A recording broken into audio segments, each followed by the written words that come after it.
Hey guys, so welcome to today's session so we're going to cover coronavirus and property investment, but we're going to cover inflation today. So I'm looking forward to that. But anyway, guys, so you'll notice it's Easter too. So obviously I know it's Thursday, but I figure Sunday's coming around, and just in case you haven't remembered, because obviously there's been so many other things, I thought that I would just pop a little reminder in there. So yes, I'm going to look like an Easter bunny. We've got our Easter bonnet or Easter bake-off for lunch today in the UK with our team. So I'm going to be wearing these ears the rest of the day. The kids think it's quite funny actually, but anyway, good fun. So let's get into it. So deflation. This is going to be an interesting one because this is one that I think as an investor, property investor, it's probably the worst thing because what it means, all that debt is going to be increasing. Okay. But we'll get into it. So yeah, could prices really drop? And can we really avoid this, or should we avoid this? I think the definite is yes. It would be good to be able to avoid this because of all the other things that it goes into. But we'll talk more about that. So what I want to do is I'll introduce we'll go through our usual stuff, which is where are we here? Okay, so we've got 9 days left of my countdown, 7 days left. And we really are, from what the modelling looks like in the UK, between Thursday and Tuesday is where we're really going to peak in the numbers. And it seems to be the peaks is about the 900 per day people dying. They had predicted double that, so that's been a positive thing. But at the end of the day, that was models. Models use assumptions. Assumptions can be wrong, and I think that's what we're seeing. But yeah, I still think the disruption is 69 days.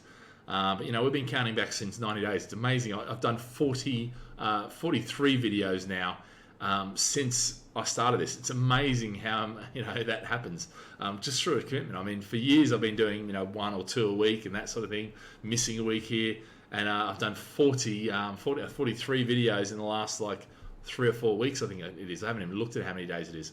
But anyway, yeah, so let's move on. So in terms of 1.5 million, so it bumped over the 1.5 million, 88,000 deaths, so pretty serious. It still pales in comparison to the Spanish flu in 1918, or as Trump would make the mistake of saying, 1917. Anyway, but look, the interesting thing, so we're talking Thursday to Tuesday, we're looking to peak. It was pretty harrowing. All of the morgues are now full in the UK. So now every ice rink around the country is being used as a makeshift morgue. And they're saying that there's the hospital beds are pretty much all full up now. So they're trying to put it all around.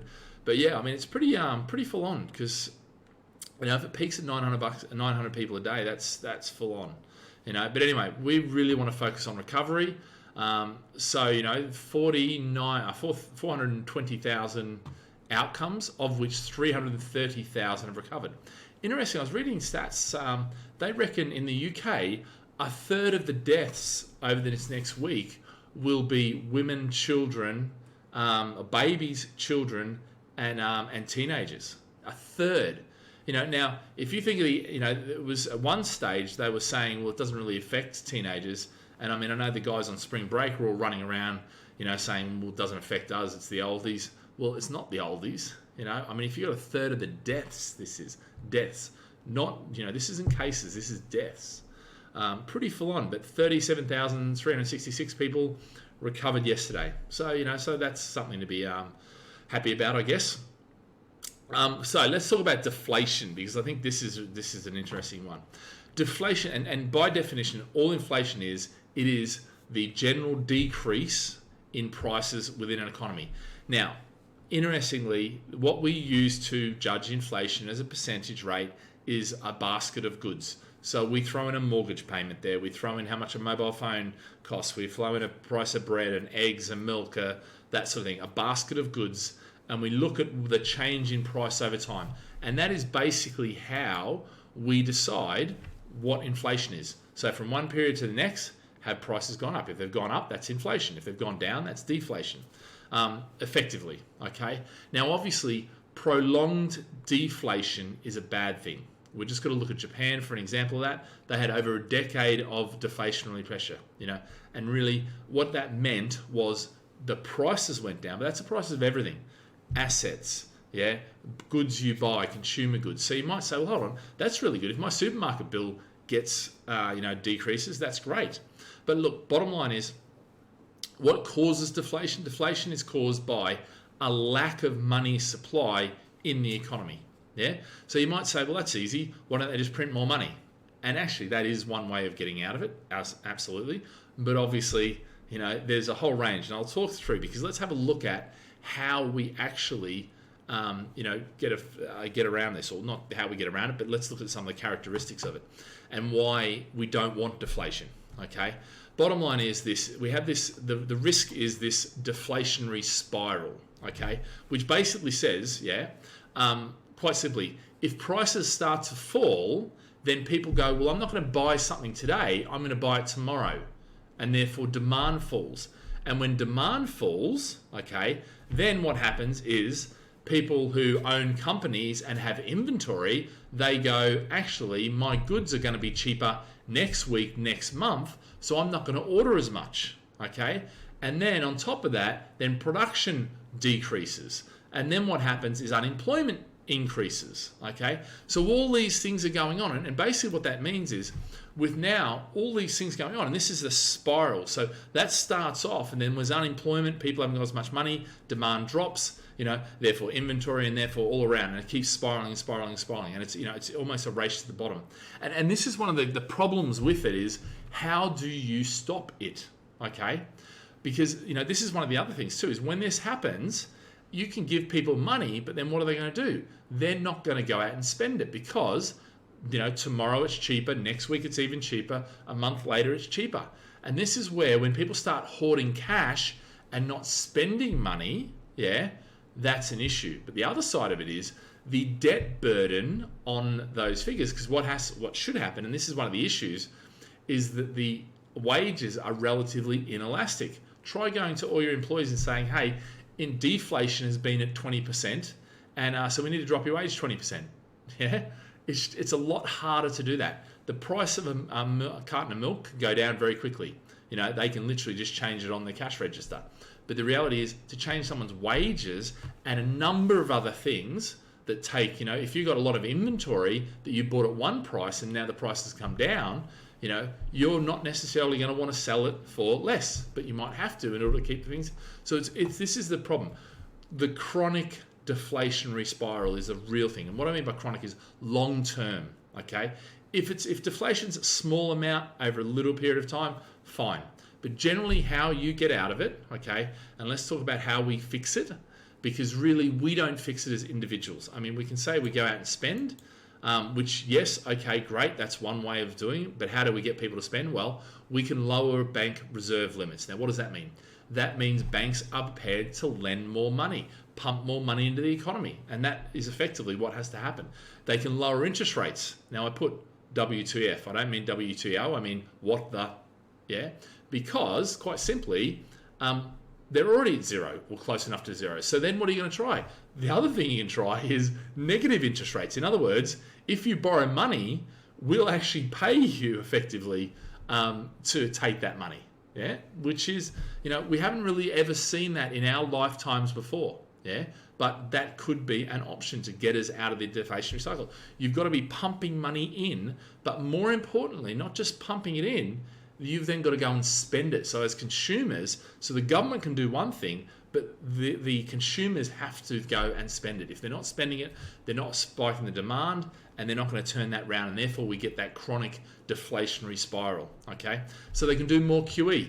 I mean, how that's possible, we've been doing QE now for the last 10, 12 years, since the last recession. So, and this is one of the challenges right now about this coronavirus crisis, is that, so many of these tools have been used and abused that they're no longer on the table or are effective.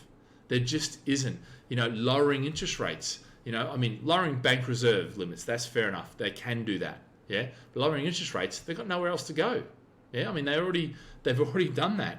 Negative interest rates, well, we'll see if they try that. But of course, if they do that, then pensioners and people like that suffer a lot. People who have money, cash in the bank account, because all of a sudden now they're going to charge you to keep your money in the account. But look, they can increase government spending, but of course they've already been doing this in a lot of the cases, and certainly these stimulus packages are huge. They can cut tax rates, yeah. So the whole idea and the only way out of this is to spend your way out effectively. But obviously that has the debt load and things like this, all right? Now, taking it to its next level, is this likely to happen, all right? Now, look, what I'll say here is this. I don't think it is, yeah? The governments around the world are more likely and have proven to be more likely to actually want to spend more or invest more money, create more liquidity, increase the money supply than to allow the money supply to drop off. Because I think if it gets to the point where, this is the challenge right now that we've got. In 2008, 2009, we had a recession. How we got out of that, it was a big debt bubble, and it was a mortgage collateralized debt instruments. But basically, what it was a housing bubble, effectively. So it affected property in a big way, but it was also shares. It was the derivatives of a lot of those sort of things, collateralized debt obligations, that actually caused it and were one of the problems. The problem now is there's more likely to be inflation than deflation right now. Okay, so that's one thing. Can deflation happen? Yeah, it can. Japan had it for, literally a whole decade. They call it the lost decade, yeah, where assets and prices went down over time, okay? Sorry, I just realized the streaming had a problem. I've tried to fix it, but it's coming and going. But anyway, hopefully it wasn't too bad. If it was, I'll re-record it like I had to do yesterday. But I tried it again today and it worked perfectly. And so I thought I'd get away with it. Anyway, enough. Spain also suffered deflation, and I noticed this from my place. I've got a place in Spain, and we often go out there, every year for holidays and things like that. And I noticed that prices were going up, and then 2008, 2009, actually, it was about 2007 it started there. Prices started to come down, and they come down and down and down and down until, well, it says 16 there, but I started to notice that in 18, when I went there on holidays, that's when the prices started to come up and things started to get busy again, and 19 was even busier, and of course now 20, we've postponed our trip to there totally. Normally we fly the whole team over there, we have a great week, but this year that's not on, which is coronavirus. But yeah, look, the bottom line is, and this is the real issue here, is the debt bubble bursting. Okay, so what's been happening? We've been creating massive debt, and the way we've been handling that is by pumping more money in, more liquidity, so that we can have more debt, and the debt has got out of whack. To the point where, the US debt, 22 trillion, back in the last recession it was 10, now it's 22 trillion, that's public debt, yeah? Private debt, 4 trillion. Student loans have increased 100%. Auto loans, mortgage, like all debt, and this is the challenge right now, is we're just building this massive debt bubble. And the problem is that's inflating asset prices, and eventually that could go pop. And we may see massive price reductions across the board, and that's where we get that. Do I think that's going to happen? Do I think that's the likely outcome? Not yet, okay? I think that's more likely to be down the track when we perhaps see the US dollar fall from grace, and when the trust, and the confidence in the US reserve, the reserve currency, falls away, and we go, you know what, I'm not listening to the US dollar anymore. I'm going to go after gold, silver, something else, or whatever replaces it. There's not a likely candidate right now, like there was when the pound used to be the reserve currency, and then it seamlessly changed over to the US dollar, and really the petrodollar. But even the petrodollar is struggling now. Like all these sort of things are starting to get to the point where that bubble's burst, getting bigger and bigger and bigger, and therefore it's more stress and more risk. Eventually it might pop. We'll see. I don't think it is yet. All right. I do think, however, the US potentially is going to go into recession, and I do think because they're pumping so much money in, they're happily doing that away. I think we're more likely to see inflation than deflation. So yeah, guys, that's it for today. I noticed I got a question there. Hoping the ears aren't going to the what? Hoping the Oh, I can't even read that. Is going to be a compulsory, not uniform moving forward. Oh, okay. Sorry, my ears. Yeah, no, the ears aren't compulsory. That's for sure. I thought I was expecting an economic question there, and so I'm thinking, what is EARS? I didn't know what it was. The ears, yeah. No, they're not compulsory. Yeah, cheers, Rob. No, good. All right, guys. Anyway, stay safe, stay healthy, and have a great Easter at home. Make the most of it. Spend some time with your kids. We've got 4 days. Take it off. Yeah, take it off. I'm doing a couple of videos on the Friday, but then we're not going to be doing a Monday video. Well, actually, I might do a Monday video. I may be bored by then, but we'll see what happens. But I hadn't planned to do a Monday next week video because it's Easter. But anyway, have a great Easter, and we'll catch you on the rebound. But stay safe, stay healthy, and stay at home. See you guys. Bye.